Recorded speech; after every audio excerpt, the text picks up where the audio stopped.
1959년 영국에 위치한 더비셔주. 이곳에 잘 알려진 동굴인 피크 동굴의 암벽 틈에는 한 청년이 여전히 머무르고 있다. 대학생이었던 닐 모스는 당시 옥스포드 대학교에서 철학을 공부하는 20살의 평범한 학생이었다. 그는 성격이 밝아 학교에서든 밖에서든 주변 사람들과 함께하기를 좋아하는 활동적인 성격을 갖고 있었는데, 사건이 있었던 1959년 3월 22일 영국 더비셔주의 피크 동굴에는 닐 모스를 포함 8명의 영국 구면협회 동굴 탐험가들이 도착했다. 그들이 피크 동굴에 간 목적은 동굴 내부에서 새로 발견한 통로 혹은 틈새를 탐험하는 것이었다. 8명의 그룹원들은 그 새로운 통로에 도달하기까지 대략 300m가량을 포복 자세로 기어가야 했고, 그들이 40m 깊이에 달하는 새로운 통로에 도착했을 때 통로는 한눈에 봐도 굉장히 비좁아 보였고, 특히 거의 수직으로 형성된 수직굴이었다. 닐 모스는 함께 간 팀원 중에서도 많이 마른 편이었고 키가 180cm가 넘어 팀원들은 그가 통로 탐험에 적합하다는 결론을 내린다. 이내 닐 모스는 그곳을 탐험할 준비를 하는데, 이때 시간이 오후 3시 30분, 그를 볼 수 있는 마지막 시간이었다. 닐 모스가 수직의 비좁은 틈새로 들어가기 전 먼저 그곳에 사다리를 밀어 넣어 아래로 내렸고, 닐 모스가 서서히 통로 안으로 내려가기 시작했을 때 팀원들은 모두 그의 움직임에 집중하고 있었다. 그런데 잠시 후 갑자기 10여 미터 아래에서 알 수 없는 소리가 들렸다.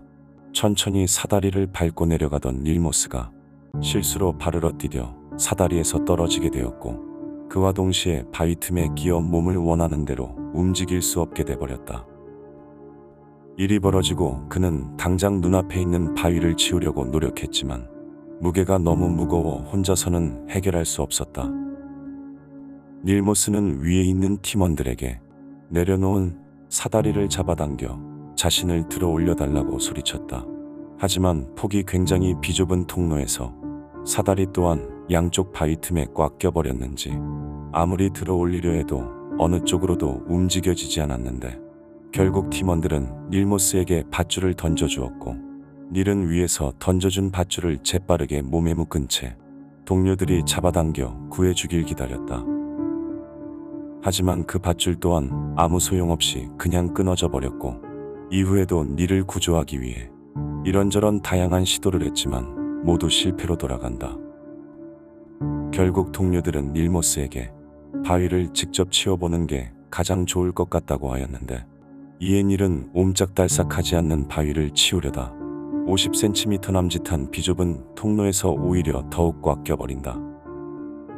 그러다 가까스로 동료들에 의해 닐은 몇 미터가량 위로 들어 올려지기도 했으나 큰 진전이 없었다. 사실 가장 급한 문제는 통로가 워낙 비좁고 깊다 보니 실제로 통로 안에는 충분한 산소가 있지 않았는데, 그런 공간에 갇혀있는 닐은 자신이 분출하는 이산화탄소로 인해 질식사를 할 위험이 있었다. 결국 닐이 껴있는 틈새로 들어갈 수 있는 마른 몸을 가진 사람을 수소문하기 시작했고, 다음날 오전 일찍 가까스로 섭외한 준베일이라는 18세의 여성이 구조에 참여하면서 새로운 희망을 갖게 되었다. 그리고 이때까지만 해도 닐의 인기척을 느낄 수 있어 우선은 닐이 껴있는 통로에 공기를 불어넣어 이산화탄소를 걷어내는 작업을 하려 했으나, 이미 닐이 갇혀있던 통로는 사다리며 밧줄이며 온통 진흙으로 뒤덮인 상태였고, 닐은 한쪽 팔이 등 뒤에 위치해 있는 상태로 움직일 수 없을 정도로 틈새에 끼워져 있었다고 한다. 통로로 구조를 시도했던 준베일리는 6시간여 만에 구조를 포기하고 돌아왔고, 이에 구조대원들은 틈새로 진입하는 것을 포기하고 통로 주변을 굴착해 내려가 그를 구조하려 했지만 더 이상 닐의 인기척을 느낄 수 없었고 더 이상 구조할 수 있는 방법도 없었다.